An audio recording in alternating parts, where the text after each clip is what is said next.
जय हिंद साथियों, मेरा नाम है नीलेश पाटिल और आप सभी का मेरे यूट्यूब चैनल पे स्वागत है। जैसे कि अभी आपको सभी को पता होगा, कुछ समय पहले एमपी पुलिस का रिजल्ट आया है जिसमें बहुत सारे उम्मीदवार चयनित हुए। उसमें से एक मैं भी हूँ, जिसको मैं भी चयनित हुआ हूँ।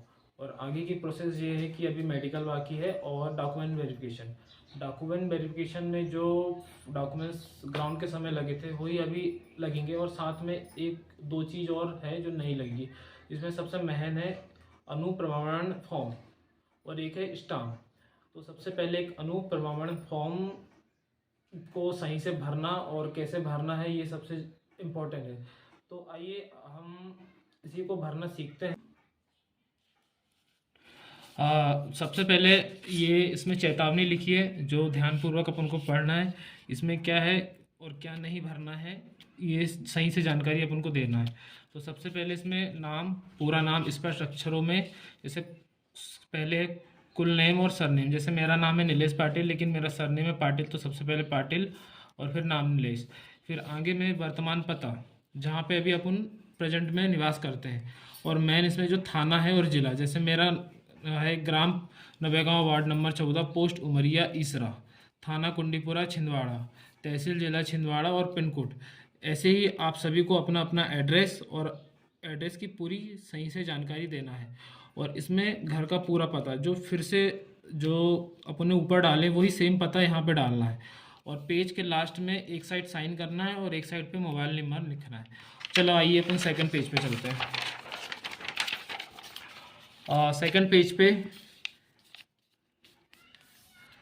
पेज पे कॉलम नंबर 4, जिसमें निवास का पूरा पता अर्थात ग्राम, थाना एवं जिला अर्थात घर क्रमांक, गली, मार्ग, सड़क तथा नगर, कब से कब तक। और इसमें मैंने लिखा है कि 21 वर्ष की आयु के बाद 1 वर्ष से अधिक समय तक, अगर 21 वर्ष की आयु के बाद अगर अपना 1 या 2 साल घर के अलावा अगर कहीं पे अपन रहे हैं तो उसका भी विवरण देना। अगर एक ही जगह पे अपन रहे हैं तो उसका 21 वर्ष की आयु से अब तक का इसमें लिखना। जैसे जो मेरा पिछला पता था वही मेरा यहाँ पे सेम पता है पूरा का पूरा। और यहाँ पे है जिला मुख्यालय कि अपन किस ज़िले में रहते हैं। जैसे जिला मुख्यालय मेरा छिंदवाड़ा है, राज्य मध्य प्रदेश है, तो ये जानकारी लिखना। फिर कॉलम नंबर 5, इसमें अपने पिताजी की पूरी जानकारी देना है, कहाँ पे रहते हैं, क्या करते हैं। जैसे मेरे पिताजी का नाम श्री माखन पाटिल है और उनका वर्तमान डाक पता जो मेरा है वही उन्हीं का है। और इसमें पिन कोड नंबर और स्थायी पता जहाँ पे मैं रहता हूँ, है ना, वही उनका भी पता है। और फिर नीचे पे आते हुए पॉइंट नंबर 6 में अपनी नागरिकता बताना है। जैसे मैं अपन ऑलमोस्ट सभी ही भारतीय हैं, है ना, और जो अलग धर्म के हैं वो बता सकते हैं। अलग धर्म, अलग अलग जात। अलग रीज़न, ठीक है। फिर इसमें जन्म तारीख, जैसे मेरी है 26/11/96। वर्तमान आयु, जैसे मैं अभी कितने वर्ष का हो चुका हूँ, 28 वर्ष का। और मैट्रिक परीक्षा, जैसे मैंने 10वीं किस वर्ष में पास की थी तो उस वर्ष का साल लिखना। जैसे मेरी 10वीं पास हुई थी 17 वर्ष में। और फिर पेज के लास्ट में एक तरफ मोबाइल नंबर और एक तरफ अपन को अपनी साइन करना है।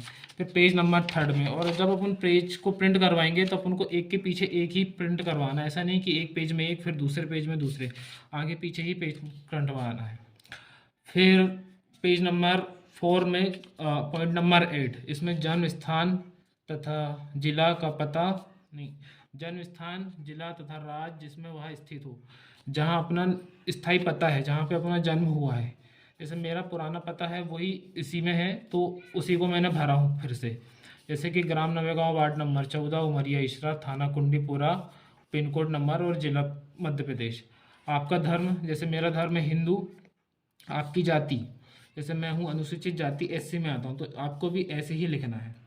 और सबसे मेन कॉलम है फिर ये 10 नंबर का, जिसमें आपकी शैक्षणिक योग्यता लिखना है, मतलब 10वीं के बाद से। जैसे हर कई, जैसे मेरा तो 2-3 स्कूल चेंज हुए, किसी का एक स्कूल है तो उसकी एक स्कूल की जानकारी, जिनने अगर 2-3 स्कूल चेंज किए हैं तो उसने स्कूल पूरा चेंज, कब से कब तक, सब लिखना है। जैसे मेरा 10वीं हुआ है पंडित रविशंकर शुल्क माध्यमिक विद्यालय जुन्नारदेव से, एडमिशन कब हुआ था और कब तक मैं रहा और 10वीं क्लास में। ऐसे 12वीं का, फिर कॉलेज का और पोस्ट ग्रेजुएशन का। ऐसे जो जो भी आपकी शैक्षणिक योग्यता रही है 10वीं के बाद से आगे तक की, उसमें पूरी डिटेल और पूरा अच्छे से भरना है। अगर किसी को एक बार में समझ ना आए तो वीडियो को पॉज करके दोबारा फिर से देख सकते हैं। और फिर लास्ट में फिर अपना मोबाइल नंबर और साइन।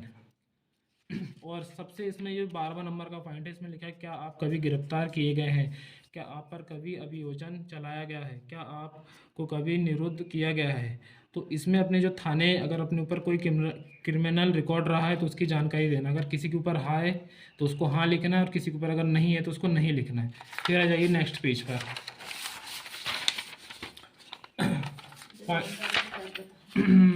पॉइंट नंबर 12 में ही अपन का सेकंड पॉइंट है खा। ये सबसे मेन डॉक्यूमेंट्स इसी में मतलब इस अनुप्रमाण फॉर्म में सबसे मेन टॉपिक यही है। अगर आपके ऊपर कभी केस हुआ है, अगर कोई कंप्लेन हुई, अगर आपने उसको छुपाया, तो जब ये पुलिस वेरिफिकेशन के लिए आएगा तो पुलिस इसको चेक करेगी। अगर आपके ऊपर कुछ कानूनी अपराध निकला, तो अगर आपने यहाँ पे नहीं भरा है तो बाद में आपकी इसके चलते जॉब भी चली जाएगी। तो जो हुआ है, अगर आपके ऊपर केस हुआ है, रद्द हो चुका है या क्लियर हो चुका है, तो वो पूरा के पूरा जानकारी दीजिए। जैसे अपराध या आरोपी, जैसे किसी के ऊपर हुआ होगा तो वहाँ लिखेगा, जैसे मेरे ऊपर नहीं था तो मैंने नहीं लिखा। पुलिस थाने में पंजीकृत, तो यहाँ पे नहीं है। यदि न्यायालय में चालान प्रस्तुत किया गया हो, न्यायालय का नाम, मामले का क्रमांक, न्यायालय द्वारा उसका निपटारा किस तारीख को किया गया हो। अगर किसी के ऊपर केस हुआ हो वहाँ उस चलते उसमें हाँ लिखेगा, नहीं तो बाकी जगह फिर नहीं लिखेगा। फिर उम्मीदवारों के हस्ताक्षर और अभ्यर्थी का अनुप्रमाण फॉर्म के ऊपर दी गई चेतावनी को नोट करें। इसमें जो जो लिखा है आपको उसमें हाँ या ना लिखना है।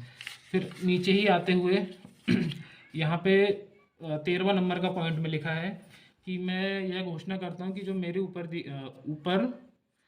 मैं प्रमाण करता हूँ कि पूर्ववर्ती जानकारी यहाँ तक मुझे पता है और जहाँ तक मेरा विश्वास है कि सही और पूर्ण है। ये बाकी की जो कहानी है वो आप पढ़ लेंगे, और यहाँ पे साइन करना है, और एक तरफ फिर मोबाइल नंबर और एक तरफ फिर साइन। फिर लास्ट का पेज पहचान प्रमाण पत्र।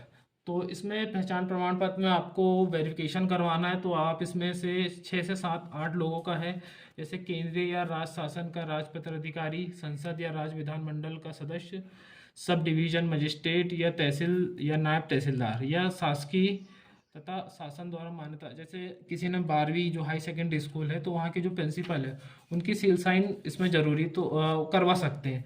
और मैं भी उन्हीं से करवाऊँगा जहाँ से मैंने अपना 12वीं क्लियर किया हो।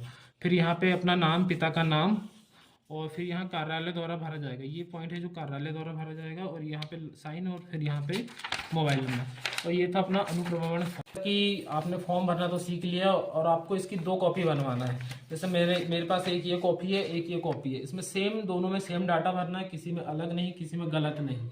और एक स्टाम्प लगेगा, जिसमें स्टाम्प के थ्रू आपको स्टाम्प बनवाना पड़ेगा 150 या 100 रुपये का। अब जिस दिन मैं स्टाम्प बनवाऊंगा तो उसमें क्या भरना है और क्या जानकारी देना है मैं आपको स्टाम्प बनवाने के बाद दे दूंगा। आपको ये सब जानकारी कैसी लगी कमेंट में कीजिए। अगर किसी को कुछ डाउट है तो वो कमेंट सेक्शन में पिन कर दीजिए, मैं उसका आंसर दे दूंगा। अगर एक बार में फॉर्म भरना समझ में नहीं आया तो उसको कुछ रिवाइज करके आप फॉर्म भर सकते हैं। सभी को धन्यवाद। जय हिंद।